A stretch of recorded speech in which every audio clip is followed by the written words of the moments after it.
Coming up next, if you have landed out of work, we're going to go over 10 ways to reset your mindset, and I'll give you 4 words to fuel every day. We'll take your calls and your chats, and it starts now.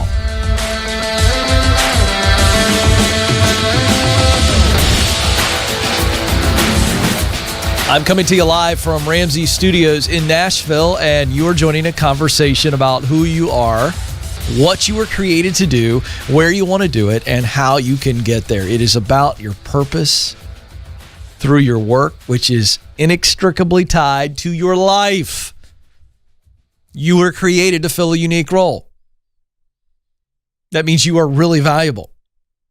But it means you must figure out what that role is and then perform it, because somebody out there needs you to be you, the best version of you. And so that's what we focus on here on the Ken Coleman Show. So excited to have you with us, 844-747-2577. If you're new to the program, 2 ways to communicate with me live. One is, of course, dialing the phone number. It is a toll-free number. Madison is standing by. We have a few phone lines open, 844-747-2577. Then you can send your question via the chat room, but it's got to be very specific because we're not going back and forth. So many times I've taken a chat question and said, hey, call me right now. And they do. So let's go.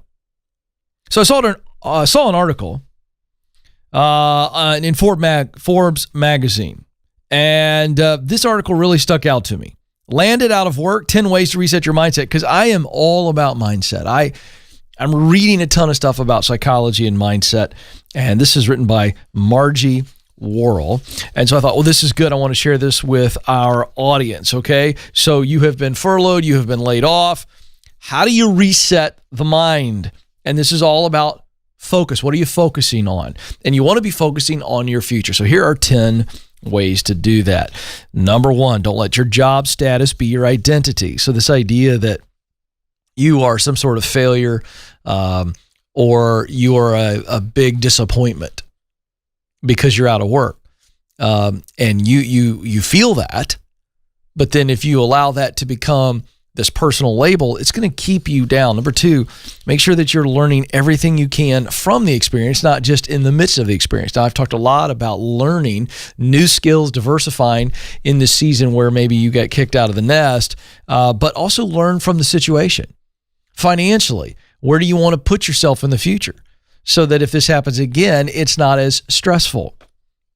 What can you learn so that you're so valuable that this becomes maybe a much less of a risk that this would happen to you again, because you would be the last to go, if you will. Number 3, focus on setting yourself up for your ideal future. Of course, that's why you listen to this program and watch this program, is because you're thinking about what's the dream? Where do I really want to be? And this is the time to refocus. Number 4, make sure that you are bolstering your connections. Weak ties matter. Now, I've talked about this on the program as well. When somebody says weak ties, we're talking about acquaintances here. So your close inner circle would be your family and your friends. But weak ties would be defined as acquaintances from all walks of life. And we know from sociology studies that it is our weak ties, the acquaintances, where we get most of our job connections. Number 5, establish a routine with a strong start. So even if you're out of work, don't fall into this, well, I'm going to watch Netflix for 3 hours every morning, then have a jar of ice cream, and then I'm going to eat lunch, and then I'm going to watch another movie. Well, I'm in the downtime, so I deserve this. No, create a rhythm and a routine. Number 6, get up, get out, get active. I think we get that. Number 7, stand guard on your energy. Boy, this is true. When our emotions are in a negative place, our energy tends to go lower. So number 8, find ways to contribute to somebody else during the day. Even if you're not working for money, how can you go serve somebody and help somebody and get those endorphins of seeing some significance from your actions? That'll really boost you. Number 9, be careful what you watch, listen, and read. Consumption of media right now, I think, honestly, and I'm not against the media, okay? I still go on TV. I'm not going to make the enemy the media, but I'm just telling you, it is 99.9% negative, scary stuff and you just keep putting that in your head, it's no good for me and it's no good for you. Then 10, look for seeds, then keep the faith and press on. Did I tell you I really liked the article, Joe? And it was because I saw those words, press on, in her tips. And folks, the seeds, the idea that every adversity holds the seed of an equal or greater benefit. That's a great and famous Napoleon Hill quote. Every adversity holds the seed of an equal or greater benefit. Look for the seeds. I love it. Really good stuff by Margie Worrell. Fun reminder. 844-747-2577 is the number. 844-747-2577 to jump in. Let's see. In Austin, Texas is where we're going to go. Asif is joining us there. Asif, you're on the Ken Coleman Show. Hi, Ken. Thank you for taking my call. You bet. This is a great show, and I truly appreciate what you're doing. Thank you. How can I help? So I actually called for another question, but I have a follow-up question on your article you just mentioned. Okay. You said stay on your routine even though you get laid off. Just a quick question on that is is it okay to take a couple days of break? Yes. And, just process everything before you go hunting again? Yeah, I agree. I agree with what you're saying. I think that's smart. It's okay to kind of have, it's like after a breakup, geez, I don't want to go out. I want to be in my sweatpants and, eat bad food and make myself feel a little bit better. Yeah, I think there's great benefit to that. But the point is pretty quickly get right back into that routine. You're getting up and being active so you don't just stay in the doldrums. Mm-hmm. Okay, cool. So my actual question, I asked this question a couple of days ago in your YouTube chat, and you kind of answered that question, and this is a follow-up. Okay, great. So the actual question is, should I leave my well-paid, well-secured job now to look for another job that will move my career forward, or should I wait for the economy to recover, maybe give it 6 months or 10 before I start job hunting? I don't understand why you would wait, because we're just talking about the hunt itself. So it's kind of like saying, I want to go hunting for a giant brown bear or an elk or something, but should I wait to go 7 months from now? Well, so in that scenario, it would be like, well, is it better? Is it a better hunting season, or the elk there year round? And so what is the economy doing or not doing that's making you say, I wonder if I should wait 6, 7, 8, 9 months, when in all reality, you could start the hunt now. If you don't see anything, no big deal. You've not lost anything. So I wonder why you would wait. I've been hearing people getting laid off, and by well secured, I mean I've been working for a very big corporate company for the last little over 3 years, right out of college, and I'm very good at my job, and I have a very established relationship with my leadership. So that's what I mean by secured. And I feel like if I go get a new job right now, and what if 2 months down the road the company goes through another layoff, and I might be on top of the list because I'm just brand new there and I haven't established anything. Oh, okay. I got you. I mean, I think it comes down to on the front end. Again, are you looking for a job at a company where things are really unstable? Or are you looking for a job at a company that is in an industry that's pretty solid? So I think that's a wise thing to think through. But I guess my point is that if you're moving into an industry that is pretty solid, and the company itself is pretty solid by everything you can see, then I don't think it's very risky. But it certainly doesn't hurt for you to wait. If you want to just sit and wait for the storm to pass, I don't have any problem with that. I just wanted to know what was driving your concern. What industry and what job are you looking for? If I gave it to you tomorrow, what is it? What are you looking for?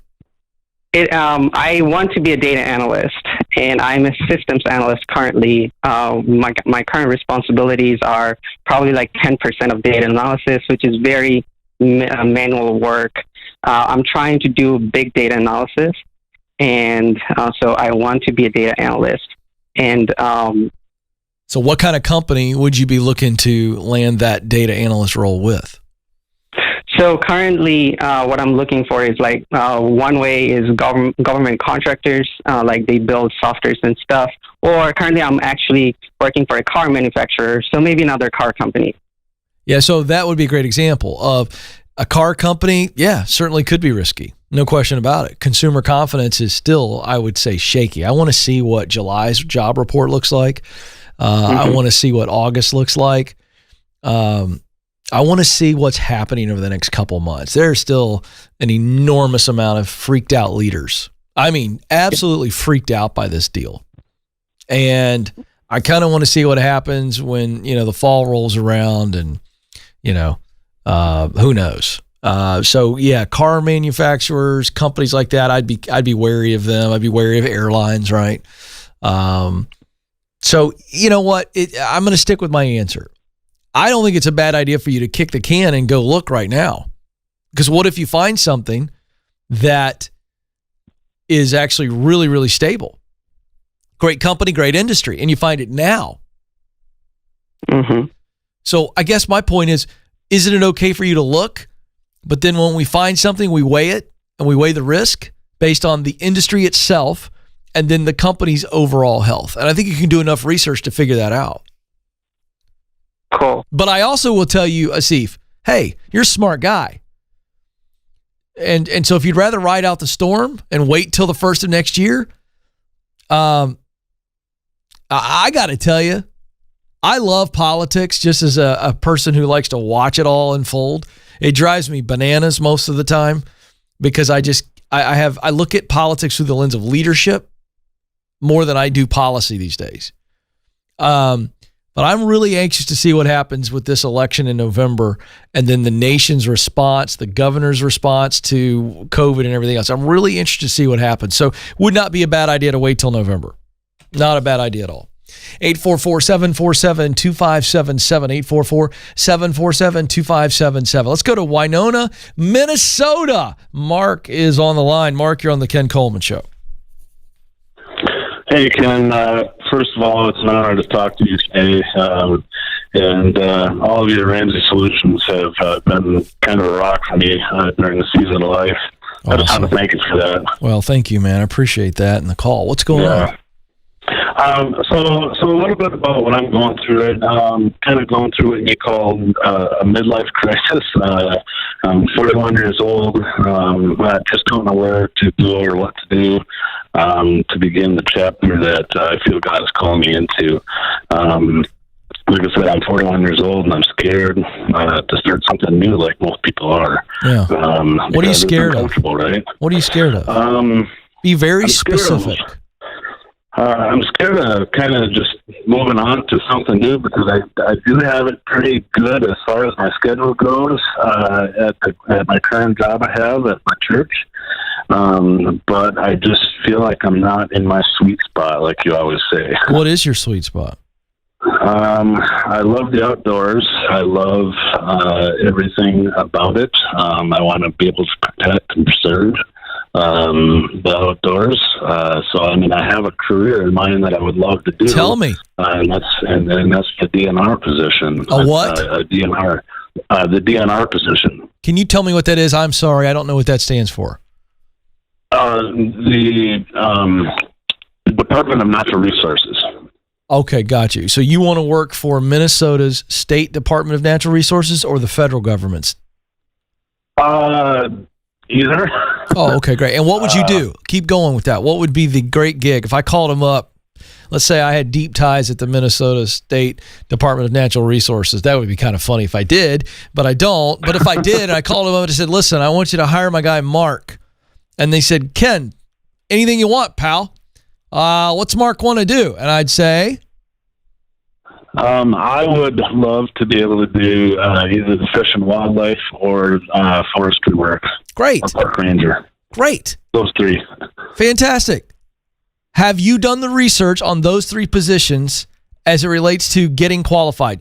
You're clear, bro. You're in stage one. You're just scared to death to step into stage two, which is getting qualified. So do you know, first of all, what it takes to get qualified, meaning what do you need to learn or do or both to actually be qualified for any one of those three positions? Well, there is. I've done some research, and there is a couple years of schooling. I just, a little bit more about my circumstances that are going on. I purchased a house about a year ago. I have a 5-year-old son I need to take care of and be here for. And just kind of uprooting and going to school kind of scares the crap out of me. Okay, hold on a second. Can we, Joe? Is there an adjustment he needs to make with his phone? I'm having a hard time understanding some of the stuff you're saying. Did you say, if you can, try to adjust your phone, get it close to your mouth, and let's see if that gets better. Tell me again, you've got a 5-year-old, you got some what financial issues? What is it? I have a 5-year-old son, and I'm just kind of scared to death to kind of uproot and go to school for a couple of years to be able to obtain this position. Okay. So are you a single father? I am. Okay. And do you have to go full time to get this necessary education? From the looks of it, I would have to be at the school actually, because a lot of the programs that I've researched, they're actually like hands-on, out in the field work kind of programs. Okay. And so what financial changes would you have to make to be able to do that? I would probably need to quit my job and go get a couple part-time jobs. I want to go to school debt-free if I need to go to school. Okay, so let me ask you this. What if you saved up? So what if you stayed in your current solid job? You said it was really solid, really good. And what if you committed, and you got to come up with this plan, but what if you saved up for 2 years or even 3 years? What if you found out that you could take some classes online before you'd have to go commit and be on campus? Is that even possible? Could you save up for 2 or 3 years plus do some learning on the side? I think that is a possibility. Right. There are some classes that I could do online. I've saw. So Mark, that's part of the plan. So you've been assuming that you got to pick up everything and put you and your son in this financial destitution, and that's just simply a lie. You know that's true now. It's not the truth. So would you be patient for 2 or 3 years if it allowed you to cash flow your way through school and not have to suffer and really stretch with you and your son and then get where you want to go? Would you be willing to do that? I would. But I mean, but like most people, I want to know. But guess what? But Mark, I suffer none of that. I'm not going to have that talk on the show. There's no way for you to do that, bro. Mm-hmm. So get over it. Mm-hmm. So what you've got to do is you have done your research. Okay? Mm-hmm. And so you know what you have to learn and what you have to do. And I'm assuming there's no way to get any one of these 3 positions without having the necessary degree. Is that what you're telling me? That's the only way. Is to uproot? No, is to get a degree. To my knowledge, yes. Yeah, I'd like you to dig on that. So homework assignment number 1 is it absolutely necessary that you have the degree? Because if it's not, this is you working your connections and really getting busy using the proximity principle. And I'm going to give you a copy of my number 1 best-selling book, and you're going to read it and you're going to do it, okay? Now, Mark, I want to encourage you, okay? You're not going to be able to do this right now.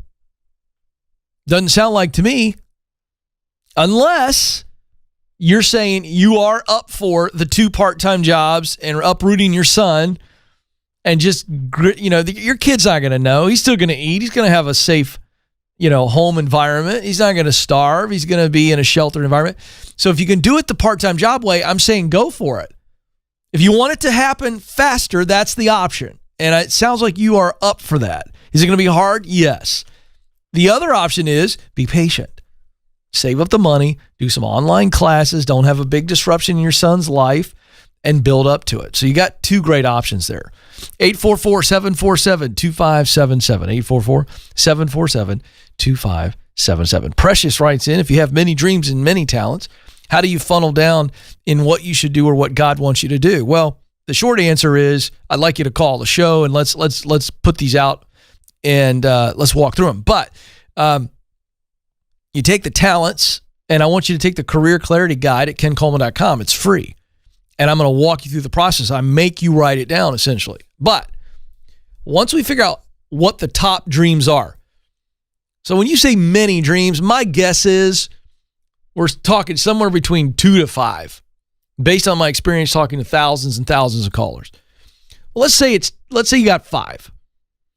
So you list the old 5 dreams out there, and we just good old fashioned let our brain and our heart begin to connect by looking at them and going, all right, when I think about this dream, let me dream a little bit on just this dream.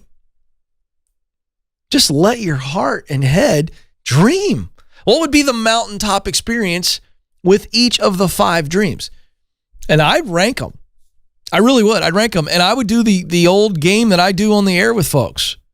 If you could only choose one, which one would you choose and why?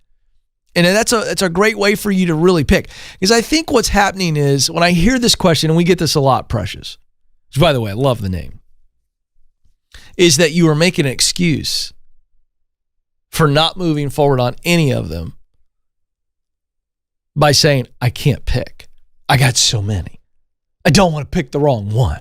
And that becomes a very convenient excuse. Because here's what I believe. When you take the Career Clarity Guide, you're going to be able to identify the sweet spot. You can call the show. We'll walk through talent, passion, mission. Talent, hard skills, soft skills, what you're really good at. We talk about passion here on this show as work, a task, a function that we love. We look forward to it. We love it when we're in it, and we don't want to stop doing it. And then finally, the results of the work that connect our heart. That's our mission. Right? We want to spend our time creating these results. That's mission. When you look at how all 3 of those intersect and you look at, inside that sweet spot is kind of this primary role that if I'm filling this role every day, performing this role, I am experiencing tremendous significance. Now, once you figure that out, there's multiple jobs and career paths that will allow you to perform that role. So effectively, it's very possible that all 5 of your dreams fit in your sweet spot. But let's figure out what the sweet spot is first. And then you weigh them. And I think there's always a winner. There's always a winner. And I'd go with the winner. 844-747-2577. We'll get back to the phones a little bit. Let's do one more chat here. OD.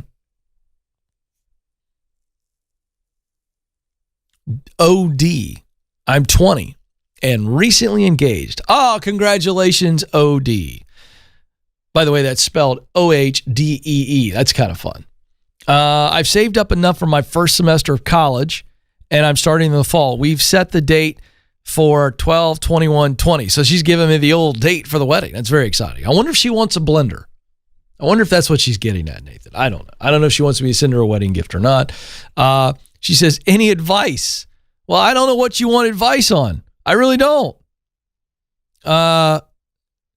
You got your first semester of college saved up for. I would say my advice is continue to save up and cash flow your way through college. My advice is get really serious about figuring out what you want to do with your life. And I hope this degree is forwarding that path. Okay? And then I'll give you a little marriage advice. Number one piece of marriage advice that Stacy and I got for newlyweds. Okay? This is actually really good. So you're 20. So I don't know how old your fiance is, but you both have been living separate lives, okay? And you come from different homes. Now, there may be some commonalities and values and things of that nature, but the reality is your home environments are different. Your dad does all these things at your house, but your fiance's dad, well, the dad does something totally different there and vice versa. And so there's an environment that you've grown up in, and it's kind of like, well, in our house, we hang the pictures this way. Well, in our house, we hung them this way, right? Okay. Everybody gets my point. The toughest thing about newlyweds is the merging of expectations. And this is the way our house ran, and this is the way my house ran. And so you've got some default expectations and default behaviors that are now going to have to merge. And you will be surprised at how many fights you'll have over something as trivial as what time do we eat every night? Nathan is shaking his head. I just saw Nathan and his lovely wife in downtown Franklin celebrating their anniversary. I think you said it was 6 years. You're shaking your head. You know what I'm talking about. He's 6 years into it. I'm 22 in. And Joe, that's good advice. When you have two people coming together, expectations and behaviors that are default from the homes you grew up in, that will be massive tension if you let it be, as opposed to going, you know what?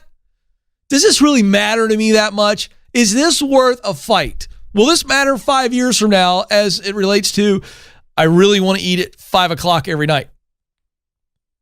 Okay, that's what I want to do. I want to get up at this time. I want you to get up at the same time. Whatever it is, be careful. That first year needs to be, let's learn the art of compromise and just learn to live together. Nobody talks about that. Yeah, listen, if this argument is not going to matter 5 years from now, I learned the hard way. Go ahead and just throw up the white flag and go, yes, dear. I'm speaking to you dudes primarily. I don't know who came up with the phrase happy wife, happy life, but that person deserves the congressional medal.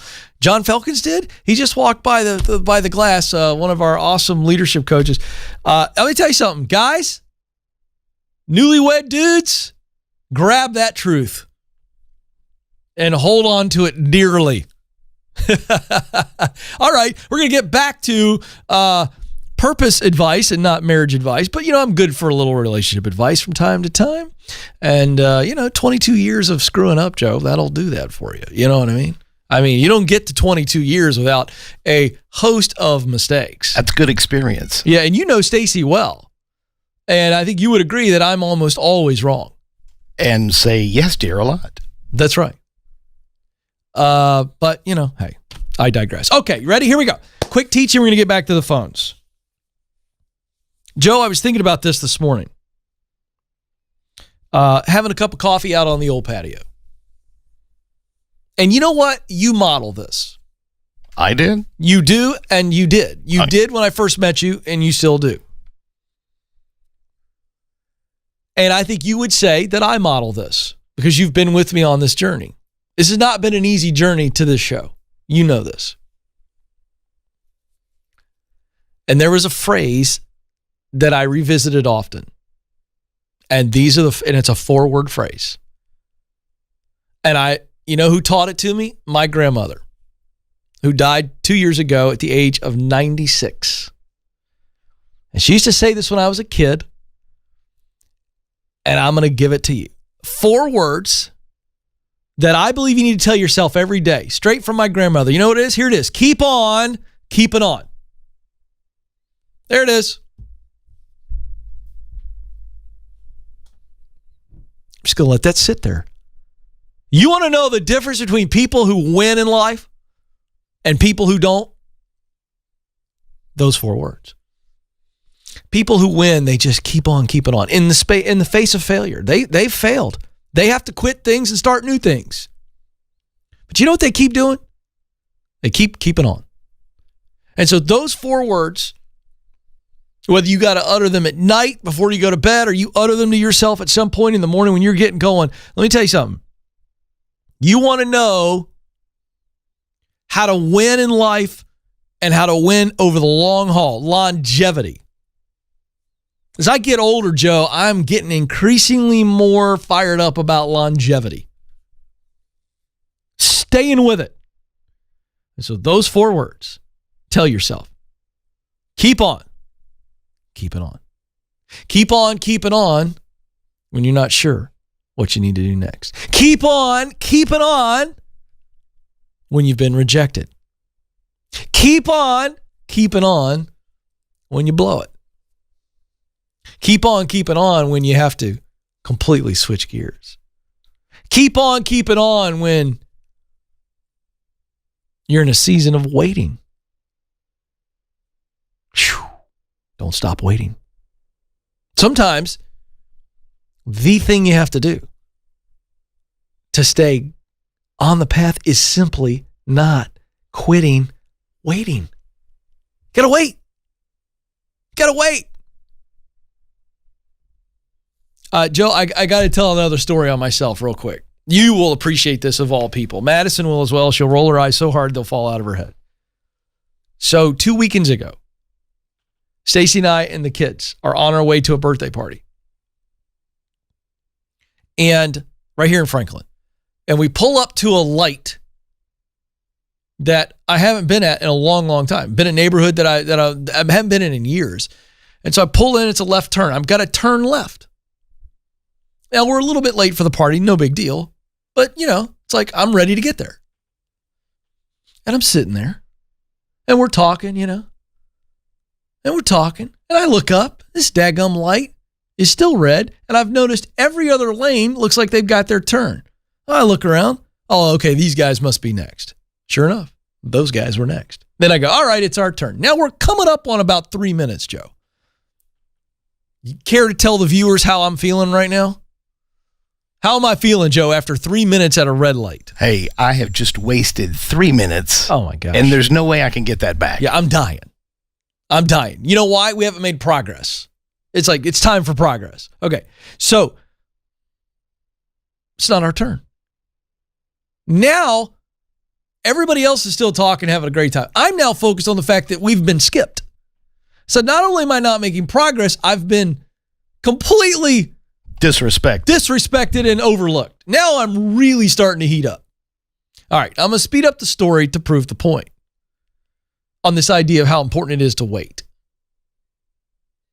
I'm sitting there and I start to gripe to Stacy. Now, Stacy is doing what Madison would do, and I think what every woman in the world would do when men get impatient. They're just like, would you just relax? It's going to happen. Well, here's the deal. So we cycle back through the second time, Joe. Now, we are legit at 6 minutes, and we have been overlooked a second time. So Stacy knows what I'm thinking, and she literally gets ahead of me and goes, just relax. Maybe back up a little bit and then pull forward. It's got to trip the light. She's all of a sudden, now all of a sudden she is an expert on traffic lights. Okay? This is my attitude at the time. Now listen, Stacey's going to win in the end and everybody's going to love this. So I refuse to listen to her. I'm put out with her telling me that I'm wrong. So she goes, don't pull out of this light. Don't pull out of the turn lane. And what do? I pull out of the turn lane, pull out, go up, turn into a parking lot, come back out for another light. I'm going, this light's going to turn quicker. 2 cars come up behind us where we were in the turn lane, where I've been sitting for 6 minutes. And Joe, I kid you not, now Stacy's put out. And she's like, that light's going to turn. And I go, no, it isn't. I sat there and I've watched it. No kidding you. Within a minute of pulling the other light, the other 2 cars get their green light and go. And now I'm waiting. And she's just like, I told you. Now that's a ridiculously silly story on my part. Okay. I'm a complete disaster when it comes to waiting. Okay. Egg on my face. I'm admitting, folks, that I struggle. But what's the story here? I would not have put my wife out. Now my kids are all like, hey, they're not paying attention. They're like, hey, Dad, why'd you get out of line? Now we're waiting longer. Now I'm the village idiot. All because I couldn't sit still and wait. I should have just waited. Some of you are going to get out of the game of life. You're going to get out of the path to purpose because you just can't wait. And I get it. But if you wait, the light will turn green. So this is the idea of keep on. Sometimes it's just keep on waiting. And I couldn't do it, Joe. I couldn't keep on waiting. And you know what I did? I ended up making the process longer than it needed to be. So I let my frustration prolong the waiting. I would have ran it. Now listen, Joe, I'm so glad you said this. Now Madison is outraged. Her face right now, she's completely outraged. Nathan is entertained, and Catherine, the social media maven, is just back there. The last 5 minutes has just been, she needs a bag of popcorn. Joe, this is true. I didn't tell the story. Now, this is full confession to the YouTube audience because I want to be real with you folks. The reason that the put outness from Stacy got started is because I said to her, I'm just going to run this. I'm just going to turn left when nobody's coming. She was like, you serious? No, she didn't act that way. But she was like, what is wrong? Like, she was literally like, seriously? Is there a pill for this? Like, what are you thinking about? I was willing to practice civil disobedience because I was not in a right frame of mind. I'm just like, I am so bothered by the waiting right now that I was going to do something irrational. So there's another confession.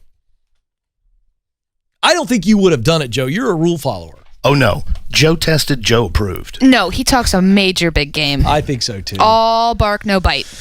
Yeah, folks, I think this is true. Nathan, would you even consider running the light? No. No. And I know Catherine would. No, she's an Enneagram 1. Rules are her favorite thing. Yeah, rules are a safe place for Catherine. All I got to say is it would have been in my rearview mirror. Okay. All right. We have officially beat the horse.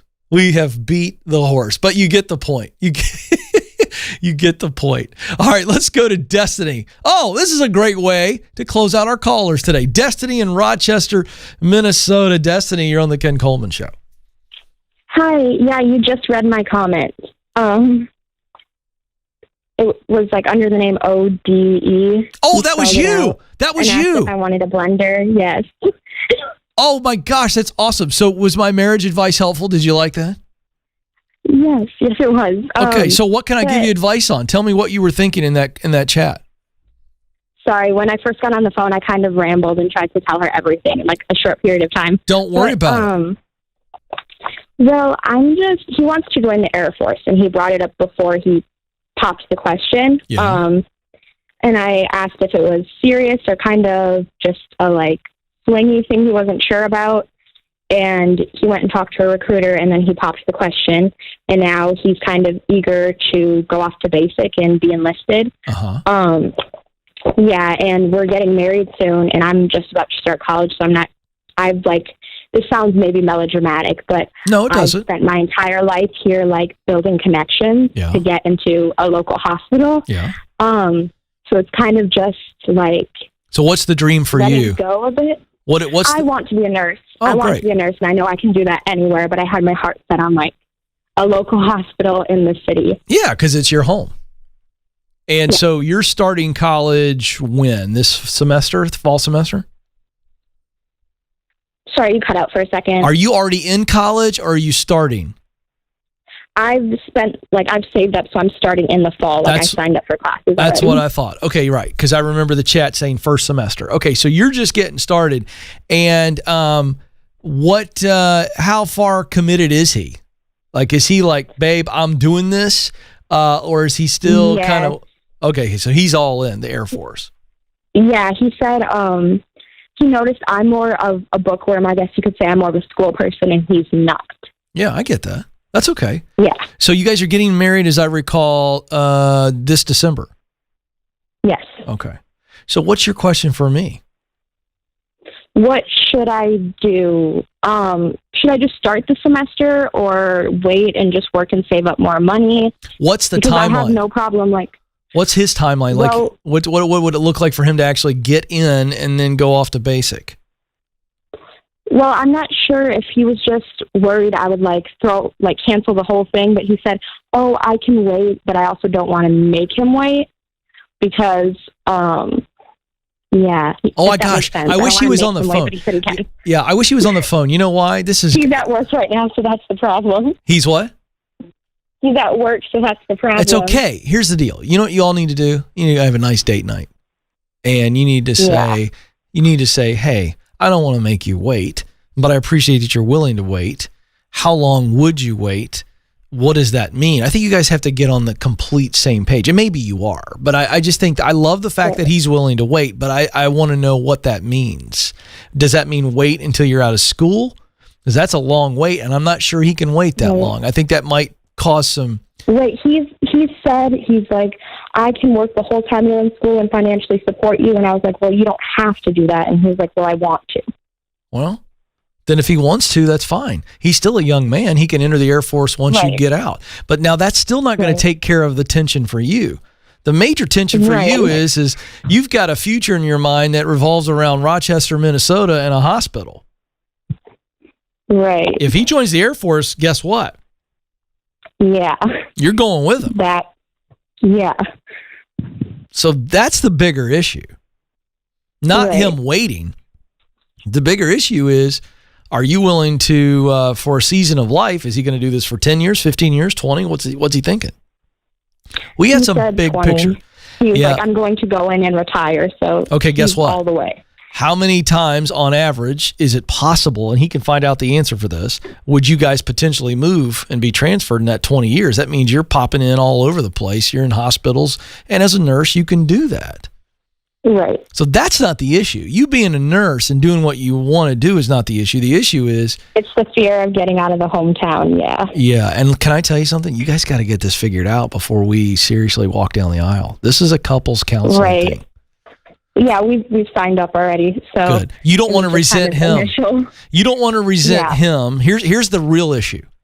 You don't want to resent him for taking you out of your comfort zone. And he doesn't want to resent you for waiting and delaying or never even doing it, because at the end of the day, he sees how uncomfortable you are. He may get to a point where he goes, I'm not even going to go in the Air Force. And then 15, 20 years down the road, he could resent you. And so that's why we've got to get on the same page. And I respect your feelings, but I also respect his. And I think there is a way for you both to pursue what you want to do and still be together. And I'm a person who never, ever, ever would not move forward on something because I have to move out of a town that I really love. Now, that's me. But I understand that's not everybody, and I want to be sensitive to that. But I would just ask yourself, what's most important? Okay. Longevity, as you said earlier. I think it's keep on keeping on. Is this your guy? No, I took notes of what you were saying. I know, but I'm saying, is this your guy? Yeah. He's your man. Yes. Then and he's saying the same thing. I'd say to him, young man, is this your lady? And if he said, yes, sir, absolutely, I'd go, well, then you two need to figure out what your journey looks like together. And becoming like cohesive and putting it together. You're both going to have to sacrifice. So let's put what sacrifices that both of you have to make on the table, look at each other and go, is it worth it? And I can tell you, 22 years in, Stacy and I have both have to sacrifice many, many times. And I can tell you, kiddo, it's worth it. It's absolutely worth it. Okay, thank you. You bet it. You bet. You're going to be great. Listen, you focus on how opportunities through the Air Force might offer you the opportunity to be a nurse and touch lives in so many different areas, and look at it as an adventure. And then you guys will settle down at some point. So that's how I would look at that. All right, Joe, my time is almost up. But before I let you go, I want you to know that you matter and you do have what it takes. Thank you so much for joining us. Until next time, this is the Ken Coleman Show. Press on.